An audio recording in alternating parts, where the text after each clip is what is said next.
भैरवी जी, भैरवी जी जरा माझ्यासाठी सांगा रे बाबा त्याला. म्हणावं माझ्या ताराशी माझं नातं पुन्हा पहिल्यासारखं कर.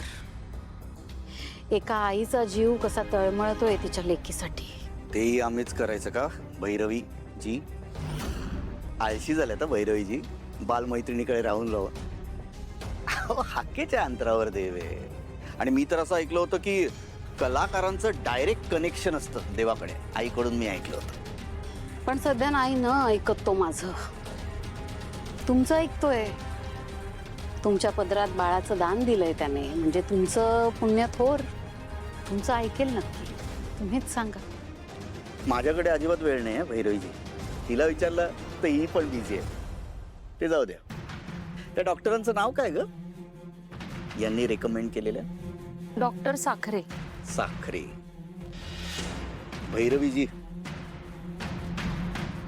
सावलीला जो संशय आहे तो खरा आहे की खोटा आहे?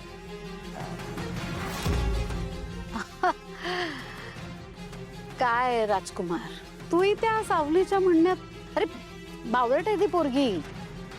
आणि त्या डॉक्टर साखरेचं काय घेऊन बसलायस? काय केलं त्याने बघितलंस ना? तुझ्या देवासारख्या बाबांवर पण त्याने नको नको ते आरोप केले. मग माझी काय गत? माझा तर काही संबंध पण नाही या गोष्टीशी. तुला खरं वाटतंय का हे सगळं? खरंच तुम्हालाही असं वाटतं मी अशी असेन? अजिबात विश्वास नाहीये कोणावरच माझा. कधी जाताय? हा, म्हणजे अगं असं काय म्हणतेस तू? मुलीचं सासर आहे भैरवी जी. किती दिवस राहतील इकडे?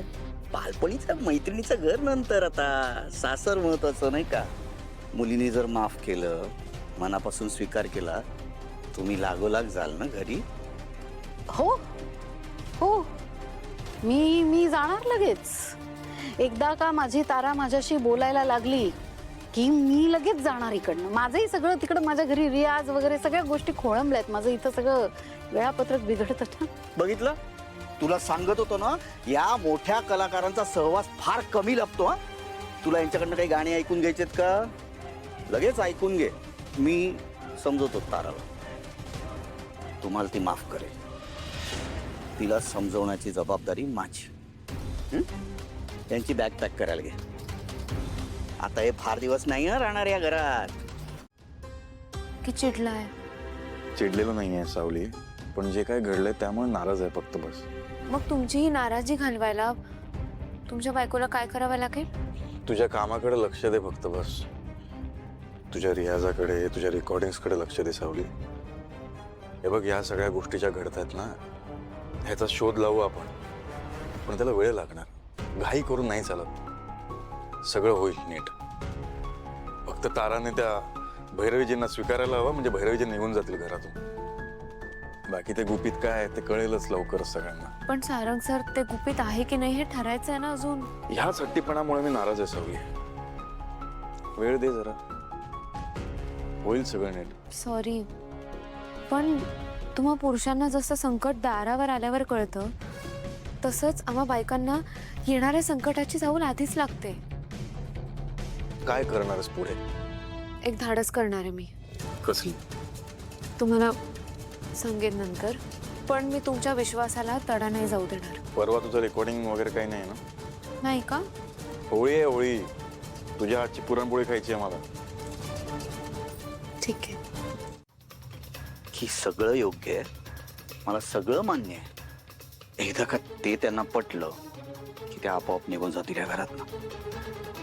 ना तुझा त्यांच्याशी काही संबंध राहील आणि नाही आमचा काही त्यांच्याशी संबंध राहील. म्हणजे नाटक करायचं असं समज की तुला ना एक मोठ्या बॅनरमध्ये एक लीड रोल मिळालाय. रिअलिस्टिक ऍक्टिंग करायची. ऍक्टिंग म्हण, माणुसकी म्हण, तुला पाहिजे तसं. फक्त तुला तुझ्या आईला कन्व्हिन्स करायचंय की तू त्यांना माफ केलं. एवढं केलंस की आपोआप तुझी आई या घरातनं निघून जाईल. जमेल का रे हिला तेवढं? हा, जमेल? दादा, मी हा विचारच केला नव्हता. जमेल ना तुला? मला माहिती आहे. जमेल तुला.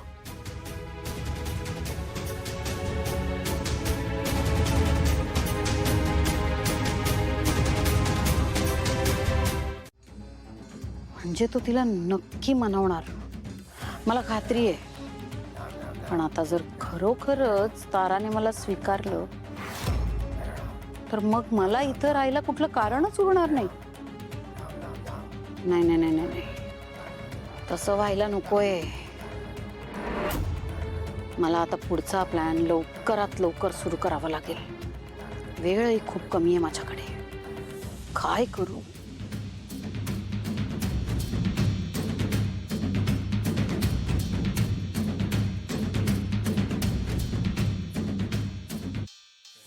हॅलो अनामिका, आता वेळ झाली आहे तुझी इथं येण्याची. डोंट वरी,